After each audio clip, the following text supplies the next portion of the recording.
Hello and welcome to the Racing Channel. We're here with famous race caller and personality John Russell.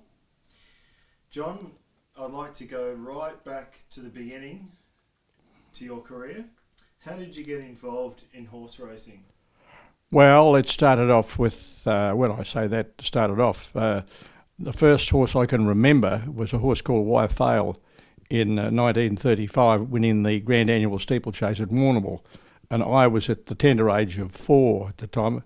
Don't ask me how I got there, but somebody took me to the races that particular day, and I've got vivid memories of seeing this horse with the jockey wearing the black and white diamonds and black cap coming down the straight and going past the post first in the time-honoured Grand Annual Steeplechase of that particular year.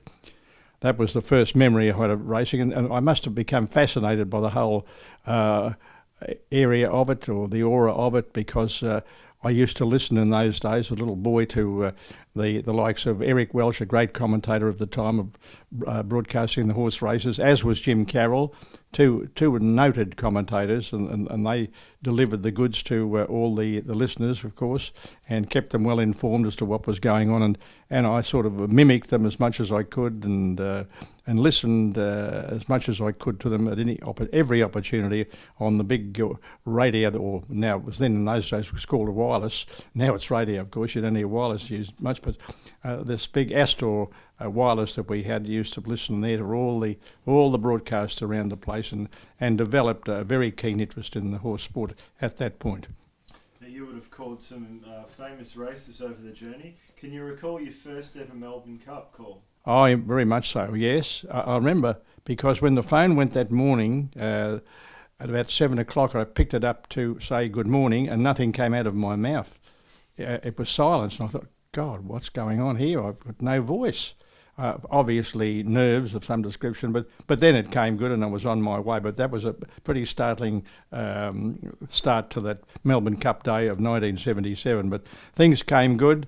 The Melbourne Cup that particular year almost went to script, because the outstanding horses in the race, as far as staying was concerned, or were concerned, Gold and Black and Reckless fought out the finish, and another great stayer of the time in High Puno finished third. So I had no problems at all calling the race. The butterflies, of course, were there in the stomach before the horses jumped out, which they always are with race callers prior to the running of such a big race, particularly the Melbourne Cup. And you're on your way, and you're on your own too in the Melbourne Cup. It's up to you to do everything right, and hope you get everything right, and get the horses right, and get the finish right. And fortunately on that occasion I managed to do just that. Because the year prior, I think in 76, we had some torrential rain. The 77 Cup, was that better conditions? Oh, much better. I was very sorry for Bert Bryant, because it was his last call of the Melbourne Cup, but yet he did a great job with the calling. In fact, Brian Martin and I were in the box with Bert. We were assisting him at the time, and we both thought that Bert was calling the wrong horse down the straight. We thought he was calling Vanderham, or Reckless, who was just starting off his career then, but Bert had it right. He was calling it Vanderham, and Vanderham went on to win the race, but both Brian and I thought that the horse that he was calling was Reckless, but indeed we were wrong and Bert was right. But that was a nightmare that day. In fact, it was 4 seasons rolled into one, and anybody that went to that particular day of racing at Flemington would surely have left thinking, well, we'll never see a day like this again. It was a shocker. Stop you for a minute. Just angle it in a bit. Oh. Yeah, that's better. Now, all right. So, as we're talking to John Russell, how did you get involved? Let's go back to the start. How did you get involved in race calling originally? Through my broadcasting in Warrnambool on Radio 3YB. I was appointed sporting commentator at 3YB in those days in 1949, called the Hampden League football for 4 or 5 years until I left to go to Melbourne, and occasional race broadcast, as I mentioned earlier on. My first one would have been the 2-day carnival, or prior to that the racing at Birregurra in the Western District, and then the 2-day carnival at Warrnambool. Were 2 of the meetings, and called quite a number of meetings in the Western District area. So that's how I got to start going as far as the race calling was concerned. The more the merrier. Now, you would have seen some great jockeys over your time. Oh, some marvellous riders. Who were some jockeys that stand out? Well, my outstanding rider, of course, was my dear friend Roy Higgins, who's passed away, of course. He was a wonderful jockey. He had a beautiful seat in the saddle, polished rider, could get off a horse when the race was over and tell the owner or the trainer exactly how the horse went, where it was in the run, and what it might do after that. And he just had all the boxes ticked as far as brilliance was concerned. He was outstanding. But we've seen many other riders too of great ability. Mick Dittman was a favourite of mine. George Moore, of course. Billy Pyers comes to mind in more modern era, or the modern era now. Damien Oliver, of course. And we've got many good jockeys going around at the present time. And, of course, Huey Bowman, you can't leave him out. He's on top of the world at the present time. Now, the Melbourne Cup is the pinnacle of racing. What are some Melbourne Cups that you really enjoyed over the years? Well, I obviously the first one was the one I enjoyed most because it was my first Melbourne Cup call, but I was very lucky. I didn't have much trouble with the Melbourne Cups. I got everything right most times, which was very satisfying as far as I was concerned. That's what the broadcaster hopes to do. I never ran out of breath at the finish. I kept going to the line pretty strongly, and you need a bit of breath left at the end of 2 miles when you're calling a race of that magnitude, particularly a Melbourne Cup when everybody's either watching or listening to you and dwelling on every word you say. So I was very fortunate. I had some favourite Melbourne Cups as well as Golden Blacks. I thought that Gurner's Lane's Cup was good as far as my call was concerned. I got all the pieces in place. Just a Dash was another good one. Kiwi I didn't see. He was last into the straight, Kiwi, in that epic Melbourne Cup of 1983, and all of a sudden in the last, say, 10 strides he emerged and beat them. He came from last from a seemingly hopeless position. And then on the other hand, you've got a dashing horse like Might and Power. What a performer he was. He led all the way to win the Melbourne Cup with 56 and beat off all challengers. Marvellous horse. And I was very fortunate on all occasions to get everything right in the right place when it counted and where it counted. Now, horse racing brings out a lot of famous people and personalities and celebrities. You would have met some rippers in your time. Oh, all shapes and sizes and characters. A great pal of mine, Oakey King. He was a funny man. Always had a joke and a smile and a laugh on the racecourse when you bumped into him. Many other great characters, particularly in the bookmaking ranks. Albert Smith, funny man.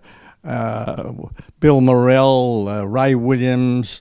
Arch Hamilton, all those great characters in the racecourse, and we are missing something now, really, because we're not getting the roar of the ring like we used to. You'd hear bookies calling out 6 to 4 the field and 5 to 4 the field. You don't hear that now. They just stand there with their computers and just press buttons. That element is well gone, but it was great in those days, which I regard as the halcyon time of racing in my career, anyway. Yeah. Now let's talk a little bit about the Warrnambool Carnival, some of your memories from down there and what that carnival means to you. Yes, well, that was one of my favourite, well, obviously was one of my favourite carnivals, the Grand Annual meeting. Always a great build-up to the big day of racing on the third day, the Thursday, with the Warrnambool Cup and the Grand Annual. I've seen some very good jumpers win the Grand Annual over a period. Sailrab was a very good horse, came to Melbourne and won races. Probably the best horse I saw and the horse that put in the best performance was a horse called Fox Boy, which was trained by that marvellous New Zealand trainer John Wheeler, who always brought a good team of horses over and won several Grand Annuals, but by far his best was Fox Boy, who did a great job to score. The Feline was another great horse.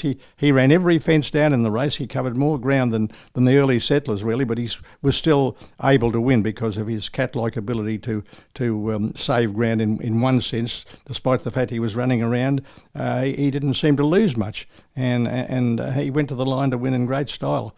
They're some of the good horses that I did. And Lowther was another good horse that won the Grand Annual and then went on. I think he lost his rider in the Grand National at Flemington a couple of months later when favourite. But some marvellous horses have gone round, obviously, and there have been some marvellous winners too in the big race. Now, you would have called many races at now defunct racetracks. What are your memories of some of the old tracks including Bacchus Marsh, Heathcote, Wood End.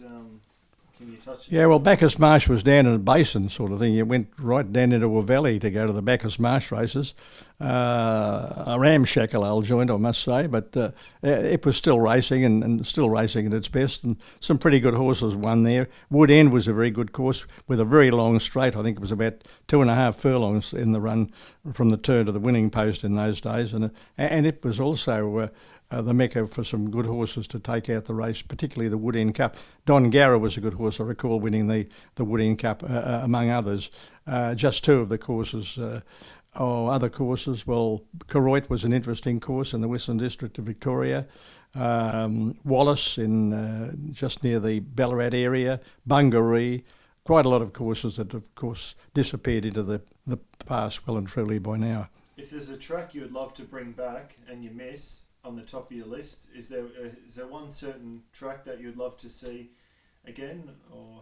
Well, I suppose I'd like to see them all in some ways, but getting onto tracks, my favourite tracks to call at were Flemington. I enjoyed calling it Flemington. I was pretty comfortable there always. Caulfield's a very good track to call at. Sandown was a good track. Apart from in the early days, we were put in a terrible position to call a finish in those days, and it was quite some years later that John Dillon, who was the chairman of the Melbourne Racing Club in those days, decided to move us to a much more advantageous location. But Sandown was quite a comfortable track to call at too, and I suppose Moonee Valley, you'd have to throw that in too. Yeah. Geelong was good, Cranbourne was good, mostly good tracks, and we were always in pretty good conditions to call. In the latter period, I'm not talking about the earlier period because, gee, we had some ramshackle conditions to broadcast from, and got wet pretty often when the rain came down because we had no shelter.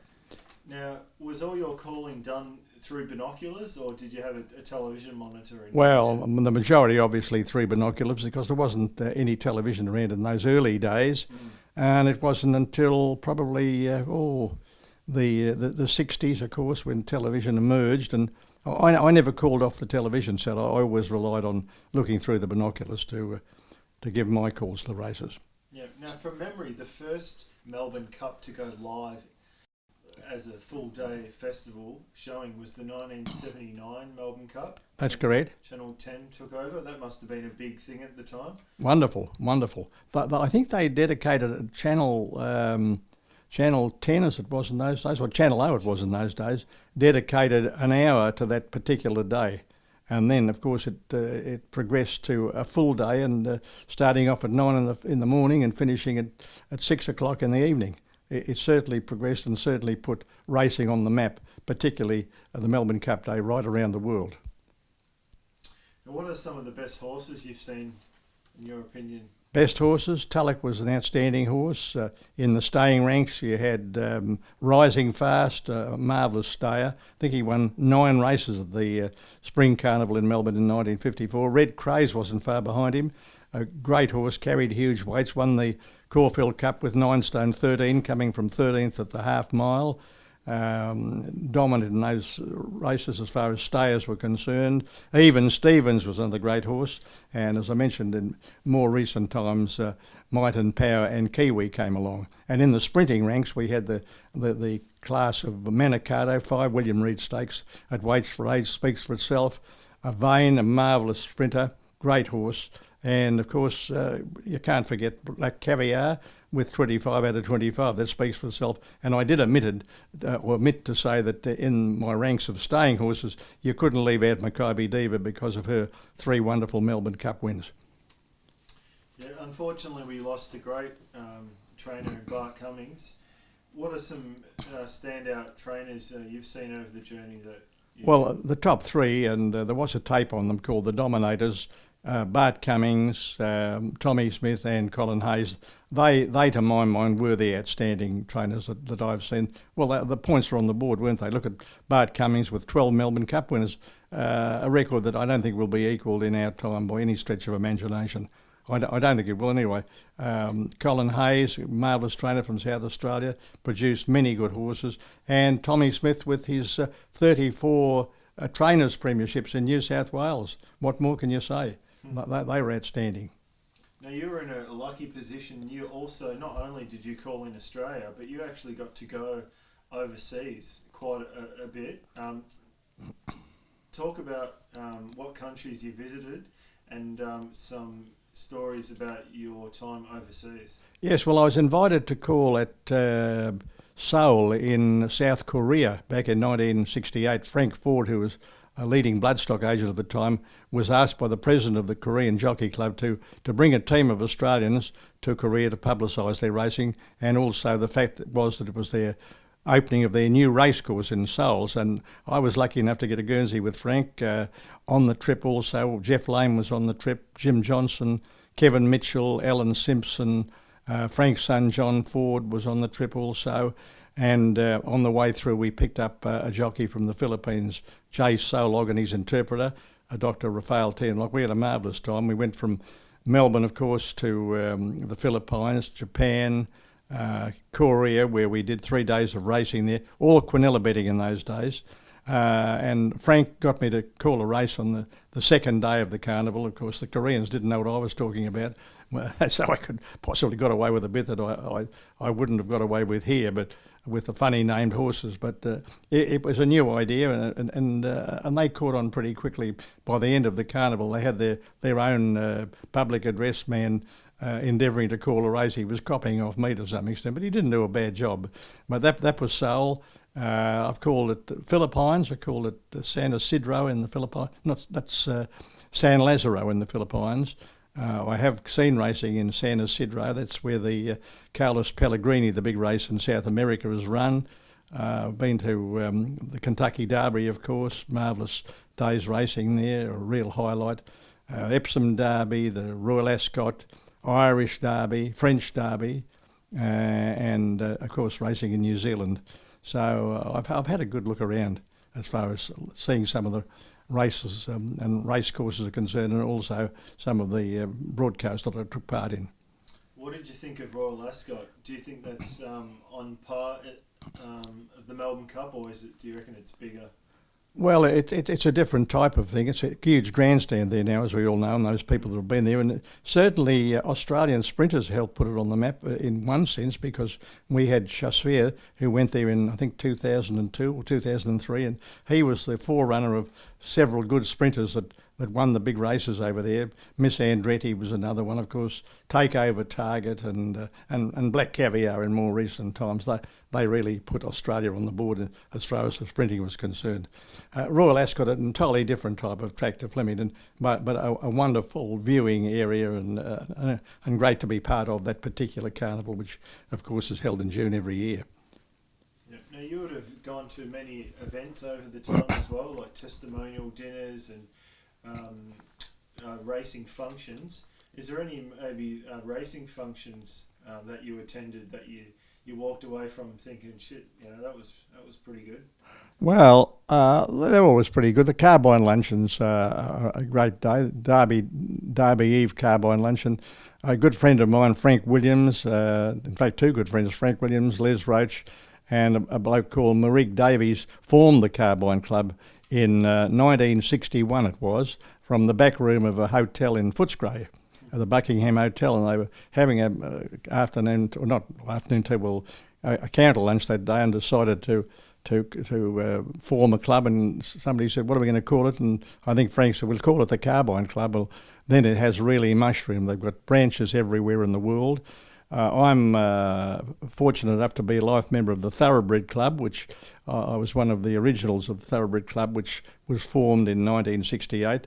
That's a great club, and attended by breeders and mostly people interested in horse racing of some form.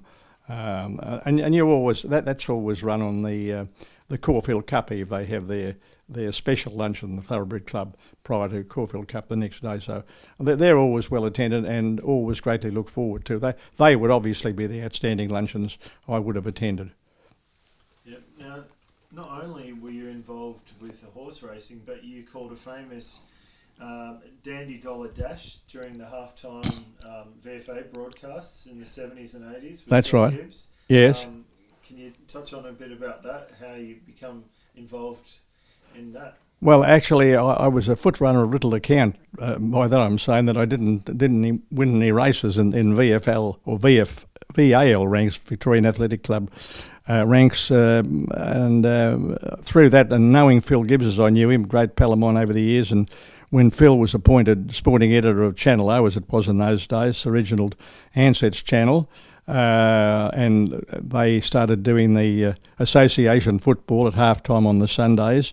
And then along came Dandenong and Western Port Building Society, and through the suggestion of a bloke called Bing Hanrahan, who put it all together, he named it the Dandy Dollar Dash, and Dandy Dollar sponsored that particular race at halftime.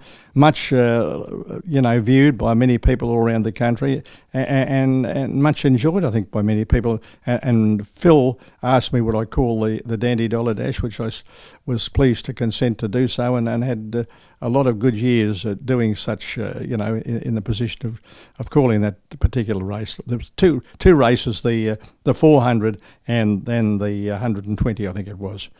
Yeah, and a lot of people forget that was the richest race, and there was quite a bit of money. But back then in the 70s. Oh my word! Oh, and cars involved, cars as first prizes too. There were some huge prizes. It really took off. It was a real house word, really. The Dandy. Did you see the Dandy Dollar Dash yesterday, or who won the Dandy Dollar Dash? People would be asking. It was a really catchy name for a race like that. What advice do you reckon you could give to new race callers up and coming that are trying to make their mark and get involved in race calling? I would say get hold of a tape recorder, take it to a race meeting anywhere, get into an area where you thought was advantageous for you, have a pair of field glasses obviously, and call the races and call them into your recorder, and do that as often as you possibly could. Knock on every door you could that was occupied maybe by a former broadcaster or broadcaster of the time, and tell them how good you are and how good you might be, and hope that luck went your way and you got a job, and hopefully if you've got the talent, you're on your way. If the luck breaks your way, I might add too. Now, from when you first started to the day you retired, what are some changes that you saw in racing over that time?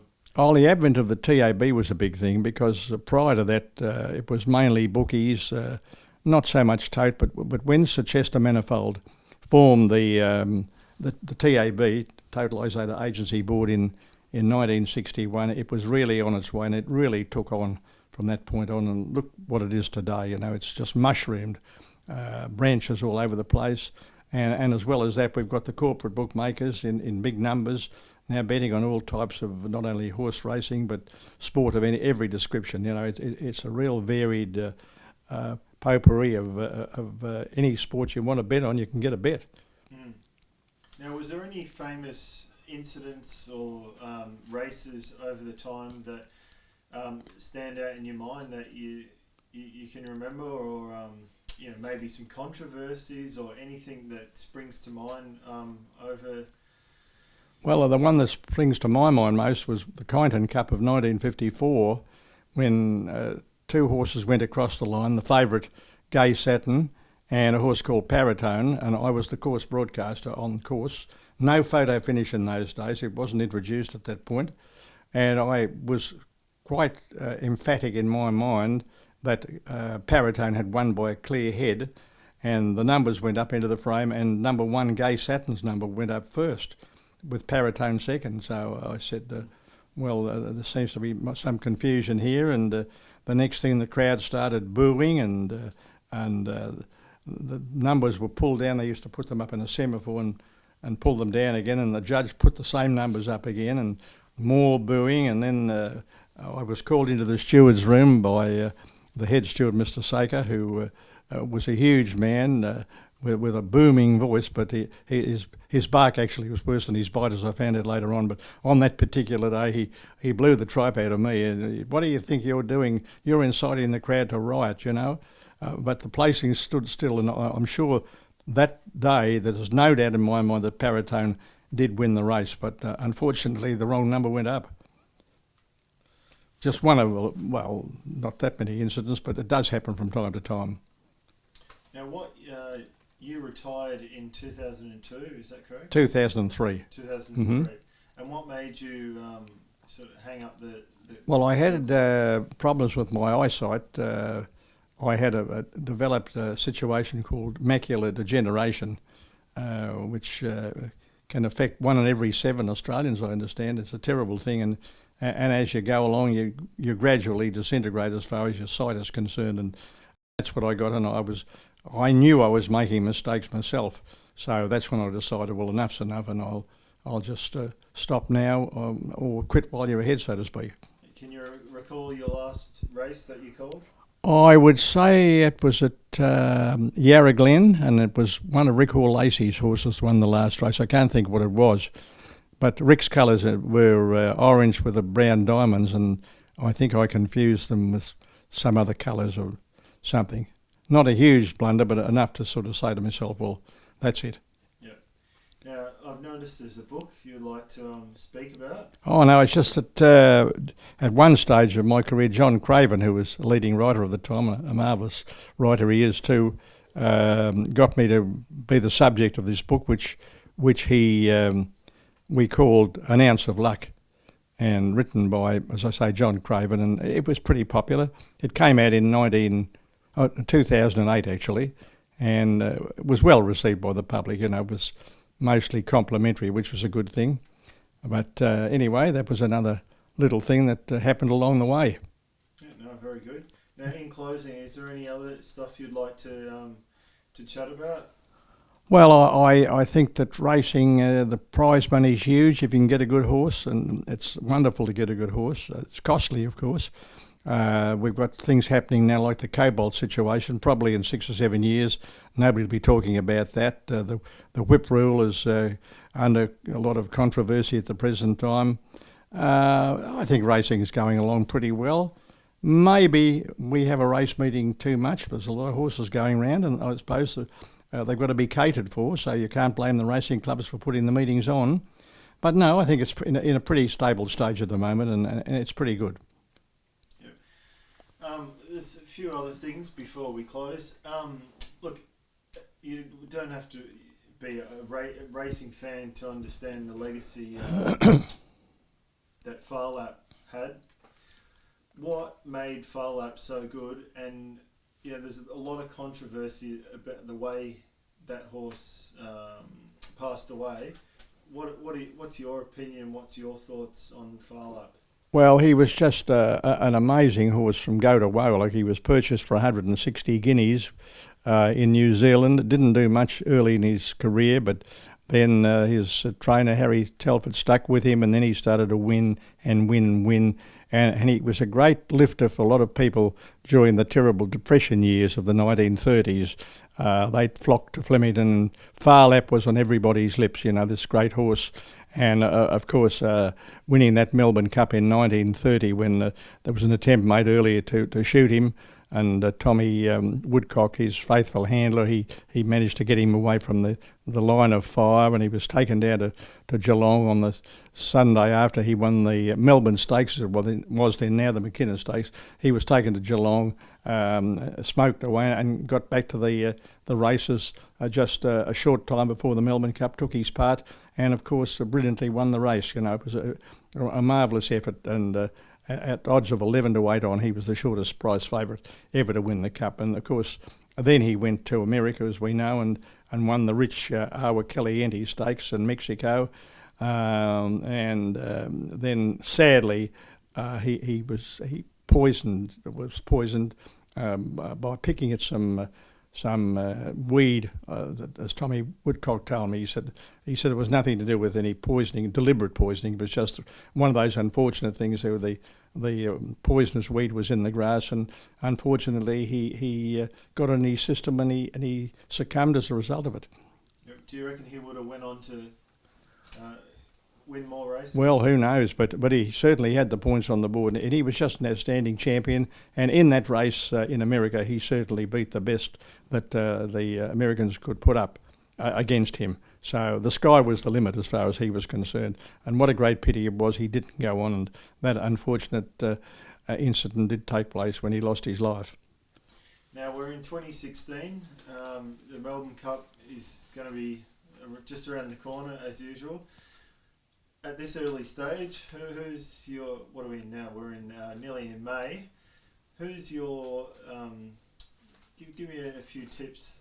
Just a few tips for you. Who do you reckon is a chance for? Well, I was looking at a horse the other day at the Caulfield called Rampant. What was it? Darren Weir's got it. A very smart horse, and it looks likely to go on. But you've got other good horses about at the moment. You've got these stayers of John O'Shea's that come down here.